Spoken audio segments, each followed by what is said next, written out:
వాళ్ళకి ఫోన్ చేసి ఇట్లా ఒక ప్రోగ్రాం జరుగుతుందండి, మీరు రావడానికి అవకాశం ఉందా అని అడిగారు.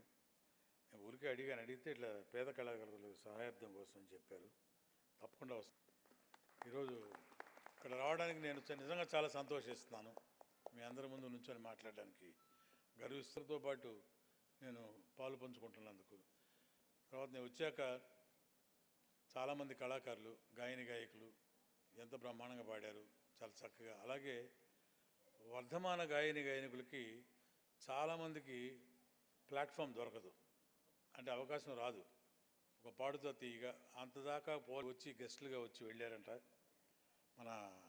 మా అసోసియేషను మా జ్యూరీ ఆఫీస్ బేరరు మాణిక్ గారు కూడా వచ్చారని తెలిసింది. అట్లాగే అతిథులు చాలామంది వచ్చి వెళ్ళారంట. వాళ్ళందరూ కూడా ఈ సంస్థ తరపున నేను కూడా కృతజ్ఞతలు చెప్పాలని అనుకుంటున్నాను, చెప్తున్నాను.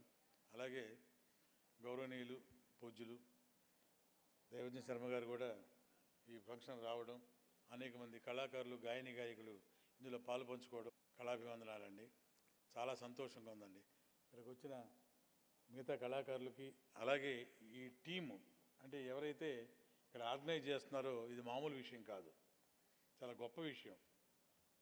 ఆర్గనైజేషన్ అనేది చిన్న విషయం కాదండి. అంటే ఒక 2 hours ప్రోగ్రామ్ చేయడానికే చాలా కష్టపడతారు. అలాంటిది ఇవాళ మార్నింగ్ 9 o'clock నుంచి ఇవాళ నైటు 9 o'clock వరకు ఈ ప్రోగ్రాం కండక్ట్ చేయడం అనేది వాళ్ళందరూ బ్రహ్మాండంగా ప్లాన్ చేశారు. అన్ని పేర్లు ఇక్కడ కూర్చున్న వాళ్ళది నాకు తెలియదు కానండి. అందరికీ విద్వాంసులు బాలకామేశ్వర గారు, మీరు మండవ శ్రీనివాసరావు గారు కూడా చెప్పాను. మా జీఎస్ గారు నమస్కారం అండి. ఓ నమస్కారం, చాలా సంతోషం అండి. విద్వాంసులు బాలకామేశ్వర గారు, మీరు మండవ శ్రీనివాసరావు గారు కూడా చెప్పాను.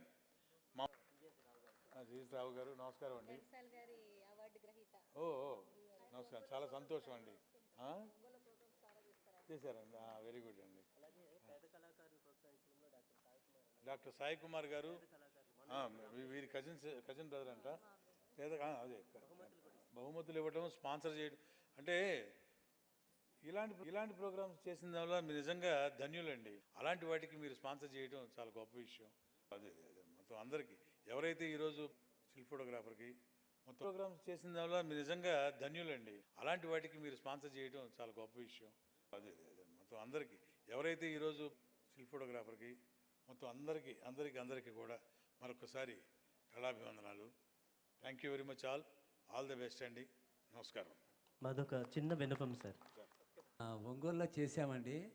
మనం ఇన్నేళ్ళు పాడుతున్నాం కదా, ఈ వేదికల మీద ఎన్నో సంవత్సరాల నుంచి పాడుతున్నాము. అసలు వారు ఎంత అద్భుతమైన గాయకులు అంటే, ఒక్క చిన్న పల్లవి సార్ మా గురించి మీకు గొంతు బాగాలేదన్నారు, మేము ఒప్పుకుంటాం సార్. ఒక్క చిన్న పల్లవి ఏదైనా.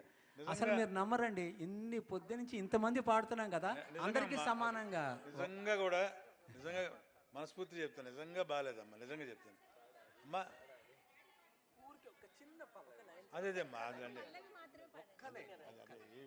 అదే బాగాలేదు, నిజంగా బాగాలేదు. తప్పకుండా మిమ్మల్ని ఎవరు డిసప్పాయింట్ చేసేవాడిని కాదు, నిజంగా బాగాలేదు. ఎందుకంటే చెప్తున్నా, దయచేసి అలా కాదండి, నాకు బాగాలేదు, వాయిస్ బాగాలేదు.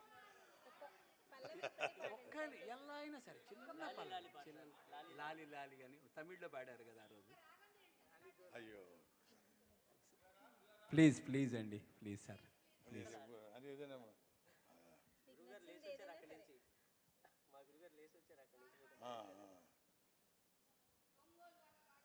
అది గుర్తు కూడా రావట్లేదు నాకు. అంత తెలియదు, వాయిస్ లేదు.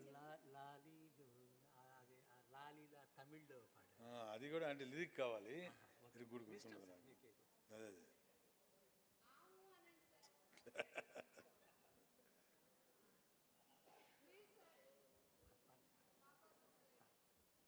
అంటే నాకు గుర్తులేదు యాక్చువల్గా, అంటే ఆ మూడ్లో లేను యాక్చువల్గా. సంగీత విభావరి కదా, అందుకని ఒక 2 లైన్లు పాడినా చాలు. అందరికీ ఆతృతగా ఉంటుంది. అదే కానీ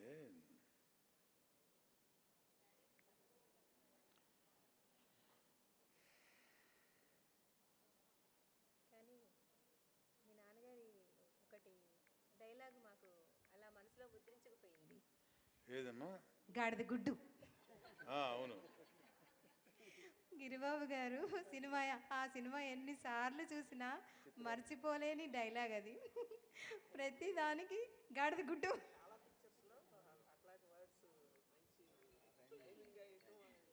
చాలా అసలు ఎంత అద్భుతమైన యాక్టర్స్ నిజంగా చాలా. అంటే నాకు నిజంగానే సార్ డైలాగు సిక్సర్ అని ఒక సినిమాలో, తులసి సినిమాలో ఎంత చక్కగా అంటారో.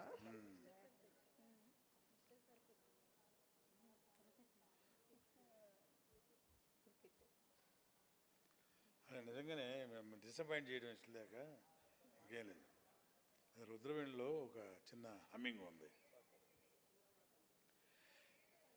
చీకటమ్మ చీకటి, ముచ్చటైన చీకటి, ఎచ్చనైన ఊసులెన్ను రెచ్చగొట్టు చీకటి, నిన్ను నన్ను రమ్మంది కమ్మనైన చీకటి, ముద్దుగా ఇద్దరికే ఒద్దికైన చీకటి, పొదు పొడు పేలేని చీకటే ఉండిపోని,